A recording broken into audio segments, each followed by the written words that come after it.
Hello guys, నమస్తే and welcome back to our channel mostly Telugu. ఆంధ్రప్రదేశ్లో రాజకీయాలు వేడెక్కాయి.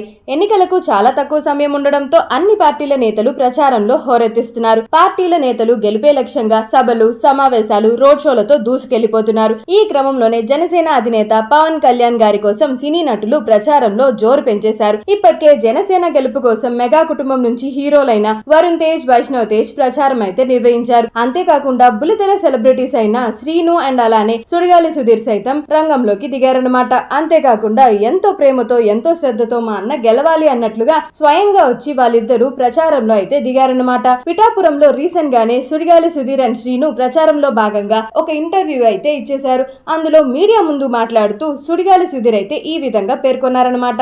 మమ్మల్ని ఎవరు దేనికి రమ్మని ఫోర్స్ చేయలేదు, మేం ఎవరికి భయపడి రాలేదు, ఇక్కడికి ప్రేమతోనే వచ్చాం, మా అన్న గెలవాలన్న ప్రేమతోనే వచ్చాం, చాలా అత్యధిక ఓట్లతో దయచేసి మా అన్నని గెలిపిస్తారని మనస్ఫూర్తిగా కోరుకుంటున్నాం. ఈసారి ఖచ్చితంగా జనసేన రావాలి, రాజ్యాంగం మారాలి, మన ఏపీ ప్రజలందరూ చాలా సంతోషంగా ఉండాలి, ఇదే మా ధ్యేయం. దానికోసమే శ్రీను నేను ఇంత కష్టపడుతున్నాం. మాకు వారం రోజుల నుంచి ఎంత కష్టపడుతున్నామో, ఎన్ని ఊర్లు తిరుగుతున్నాం మాకే తెలుసు. దయచేసి మా కష్టానికి, మా అన్న కష్టానికి ఫలితం చేకూరుస్తారని మనస్ఫూర్తిగా కోరుకుంటున్నాం అన్నట్లుగా ఈ విధంగా మీడియా ముందైతే మాట్లాడారనమాట. అంతేకాకుండా శ్రీను సైతం దయచేసి ఈసారి నిజాయితీగా ఓట్లు వేయండి, డబ్బుకు అస్సలు మోసపోవద్దు అన్నట్లుగా శ్రీను అయితే ఇండైరెక్ట్ గా వైసీపీకి కౌంటర్ ఇచ్చే ప్రయత్నం అయితే చేశారు. సో దాంతో సుడిగాలి సుధీర్ అండ్ జబర్దస్త్ శ్రీను చేసిన ఈ కామెంట్స్ కాస్త సోషల్ మీడియాలో విపరీతంగా వైరల్ గా మారిపోయింది. సో ఇలాంటి మరిన్ని ఇంట్రెస్టింగ్ ఫిల్మీ ట్రెండింగ్ అప్డేట్స్ కోసం వెంటనే మన ఛానల్ ని సబ్స్క్రైబ్ చేసుకుని పక్కన ఉన్న బెల్ ఐకాన్ ని సైతం క్లిక్ చేయడం మాత్రం అస్సలు మర్చిపోద్దే. అండ్ అలానే ఈ వీడియో కనుక మీకు నచ్చినట్లయితే కాస్త లైక్ చేయండి, షేర్ చేయండి. అండ్ ఇంత ప్రేమగా అడుగుతున్నప్పుడు చిన్నగా సబ్స్క్రైబ్ చేసుకోలేదో చెప్పండి. సో వెంటనే చేసేసుకోండి.